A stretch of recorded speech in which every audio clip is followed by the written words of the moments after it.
Karya sastra di media sosial oleh Nilo Ayujuni Rupayanti dengan NIM 23120110007. Di era digital saat ini, media sosial tidak hanya digunakan sebagai sarana komunikasi, tetapi juga menjadi ruang kreatif untuk mengekspresikan diri melalui karya sastra. Puisi, prosa, cerita pendek hingga fabel kini hadir dalam bentuk yang lebih singkat, visual, dan interaktif sesuai dengan karakteristik platform seperti Instagram, TikTok, Facebook, dan Twitter atau X. Melalui media sosial, karya sastra menjadi lebih dekat dengan masyarakat, terutama generasi muda, karena mudah diakses, dibagikan, dan mendapat respon secara langsung dari pembaca. Karya sastra puisi pada akun Instagram @kumpulan_puisi memiliki karakteristik yaitu 1. Singkat dan padat, yakni dapat disesuaikan dengan batas karakter atau durasi platform. Kedua, terdapat narasi karya puisi yang berisi judul, isi puisi, dan penulis. Ketiga, visual dan estetik, terdapat foto dan audio. Keempat, interaktif, yakni mengandung unsur like, komen, bagikan, dan kode cue card, simpan, tandai orang, remix, notifikasi, dan laporkan. Bidadari tak bersayap datang padaku, dikirim Tuhan dalam wujud wajah kamu. Dikirim Tuhan dalam wujud diri kamu. Analisis karya sastra puisi. Visual.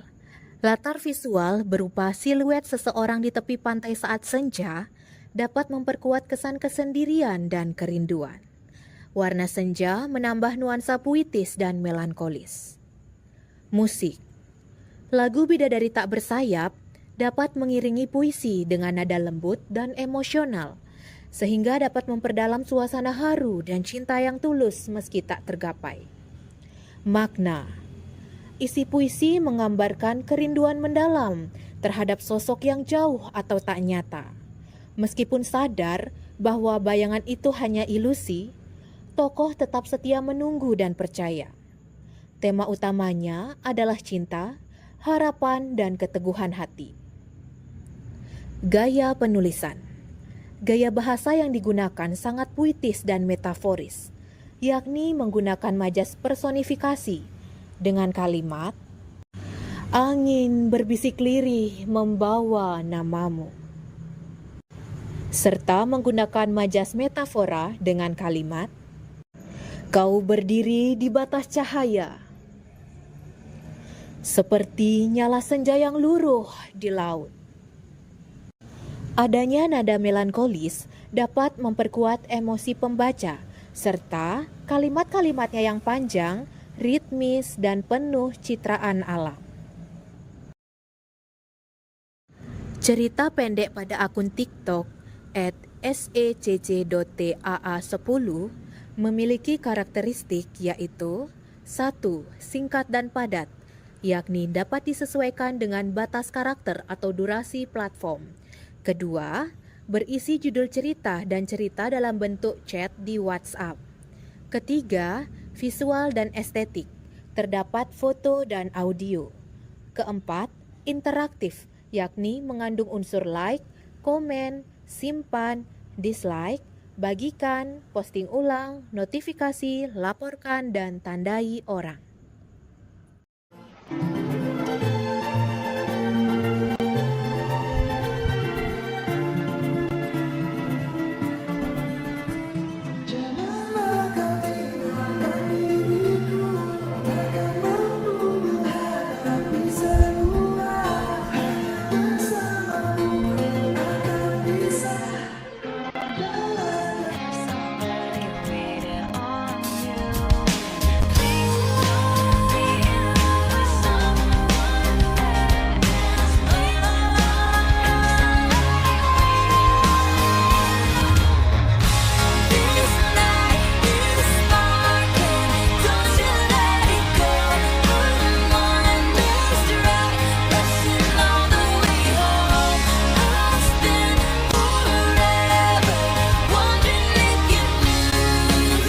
Analisis karakteristik cerita pendek.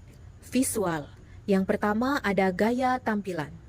Cerita disajikan dengan visual chat seperti di WhatsApp yang saat ini sangat populer di kalangan anak muda. Yang kedua, terdapat foto aktor atau aktris yang tampan dan cantik sehingga dapat menambah daya tarik visual dan membangun karakter dengan cepat lewat ekspresi dan estetika wajah. Dan yang ketiga, transisi perbagian dapat membuat alur cerita terstruktur dan mudah diikuti. Selanjutnya ada musik. Lagu sempurna digunakan di awal untuk membangun nuansa haru, cinta dalam diam dan kesan yang dalam. Sedangkan dari Taylor Swift dapat memberikan nuansa magical sekaligus sedih dan penuh harapan sehingga cocok untuk menggambarkan dinamika perasaan friendzone dan ketidaksadaran cinta diam-diam. Makna cerita. Yang pertama, tema utamanya adalah cinta dalam diam dan pertemanan yang rumit atau friendzone. Yang kedua, terdapat tokoh-tokoh yakni Gala sebagai sosok yang memiliki luka di masa lalu tetapi menyembunyikannya dalam kesedihan di balik senyumannya. Memiliki simbol ketahanan dan topeng kebahagiaan. Selanjutnya ada karakter Akila. Memiliki karakter ceria dan penuh warna, tapi diam-diam menyukai Gala dan tidak mau mengungkapkannya karena takut pertemanannya rusak. Tokoh ketiga ada Arka yang memiliki pribadi tenang dan perhatian yang mewakili cinta tulus yang tak terlihat. Dia diam tapi penuh makna. Konflik pada cerita ini yakni cinta segitiga dalam senyap. Semua tokoh memendam perasaan, tapi tidak ada yang berani mengungkapkannya, sehingga dapat menciptakan ketegangan emosional yang kuat. Gaya penyajian. Menggunakan narasi imajinatif dan dialog singkat dalam format chat yang membuat cerita terasa realistis dan dekat dengan keseharian penonton. Adanya karakterisasi kuat lewat deskripsi pendek tetapi efektif. Serta perpaduan visual, musik, dan teks dapat membentuk suasana yang sangat menyentuh dan menarik secara emosional. Cerita fabel dalam akun Facebook @ceritafabel memiliki karakteristik yakni yang pertama, singkat dan padat, dapat disesuaikan dengan batas karakter platform. Yang kedua, berisi judul cerita dan isi cerita secara naratif. Yang ketiga, terdapat visual berupa gambar. Dan yang terakhir, interaktif, yakni mengandung unsur like, komen, simpan, bagikan, notifikasi, laporkan, dan tandai orang. Analisis cerita fabel. Visual. Ilustrasi menunjukkan singa tua yang berbaring dalam sarang gua dengan ekspresi licik dan siaga. Di samping itu terdapat seekor rubah yang berdiri di luar sarang, menatap sang singa dengan hati-hati. Hal ini mencerminkan kewaspadaan dan kecerdikan. Terdapat juga jejak kaki di tanah yang mengarah ke gua, namun tidak ada jejak yang keluar. Hal ini dapat memperkuat suasana bahaya dan jebakan. Semua visual ini dapat memperkuat pesan cerita tentang kehati-hatian dalam menghadapi tipu daya. Makna atau pesan moral. Kewaspadaan dan kecerdikan bisa menyelamatkanmu dari bahaya, bahkan ketika bahaya itu tersembunyi dalam kepura-puraan. Singa tua mewakili tipu daya dan kelicikan yang muncul dari kelemahan. Kemudian, rubah mewakili akal sehat, observasi, dan pengalaman. Ia memperhatikan bahwa banyak binatang masuk tapi tak pernah keluar. Fabel ini mengajarkan bahwa kita harus berpikir kritis sebelum mempercayai sesuatu, bahkan jika tampaknya lemah atau membutuhkan bantuan. Pengalaman dan pengamatan adalah alat penting untuk bertahan hidup dan membuat keputusan yang bijak. Prosa puitis pada akun Twitter atau X @puisi_2_hati memiliki karakteristik yakni: pertama, singkat dan padat, yang dapat disesuaikan dengan batas karakter platform. Kedua, berisi prosa puitis yang singkat tetapi syarat akan makna. Yang ketiga, terdapat visual berupa video. Dan yang terakhir, interaktif, yakni mengandung unsur like, komen, simpan, bagikan, posting ulang, notifikasi, laporkan, dan tandai orang. Analisis prosa puitis. Visual. Yang pertama, menampilkan pantai saat matahari terbenam atau senja. Yang kedua, terdapat warna jingga keemasan yang menyelimuti permukaan laut yang tenang.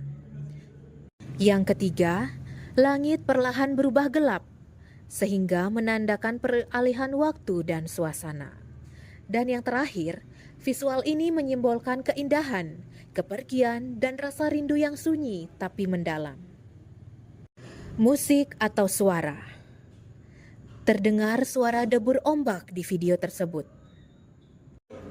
Dan suara alam atau air laut yang menciptakan kesan menenangkan, kontemplatif, dan emosional. Efek suara ini dapat memperkuat suasana rindu, hening, dan reflektif. Hal ini sangat cocok dengan isi puisi. Makna puisi. Kutipan, agar langit jingga tidak lupa bahwa debur ombak akan selalu memeluk senja, hingga gelap cahaya menuntunnya untuk selalu merindunya. Temanya adalah kerinduan yang abadi, cinta atau kenangan yang tertinggal dalam keheningan senja. Makna simbolis. Langit jingga adalah momen indah yang hampir berlalu. Debur ombak merupakan kenangan atau rasa yang tak pernah pergi. Gelap cahaya menuntunnya, memiliki makna cinta yang tetap terasa bahkan saat semuanya berubah. Puisi ini merupakan bentuk ekspresi puitis tentang keindahan yang sebentar namun membekas, serta rindu yang abadi walau dalam diam. Gaya penulisan. Yang pertama, penuh personifikasi dengan kalimat ombak memeluk senja, cahaya menuntun rindu. Yang kedua, imajinatif, estetis, dan mengandalkan kekuatan metafora alam. Dan yang ketiga, bernuansa melankolis dan romantik. Hal ini cocok untuk menggambarkan cinta yang tenang tapi dalam. Simpulan. Perbedaan singkat dapat dilihat dan dicermati pada tabel yang telah saya buat. Terima kasih.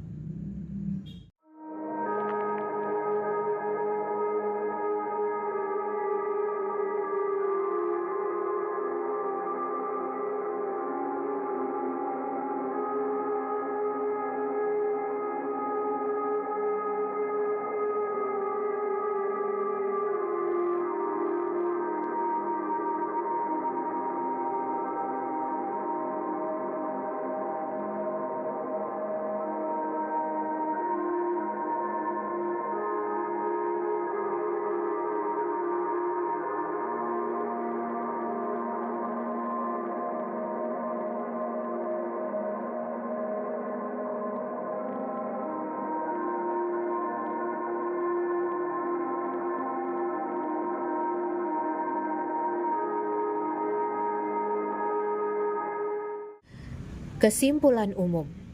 Menurut saya, TikTok adalah paling digemari karena pendek, sesuai realita, dan memiliki emosional kuat dengan gaya modern seperti chat dan lagu populer. Sedangkan Instagram menempati posisi kedua karena unggul dalam estetika dan fitur interaktif. Kalau Twitter atau X cocok untuk penikmat sastra puitis yang suka konten singkat namun dalam. Dan Facebook lebih tradisional, bagus untuk cerita anak atau pembaca fabel, tapi kurang menarik bagi remaja saat ini.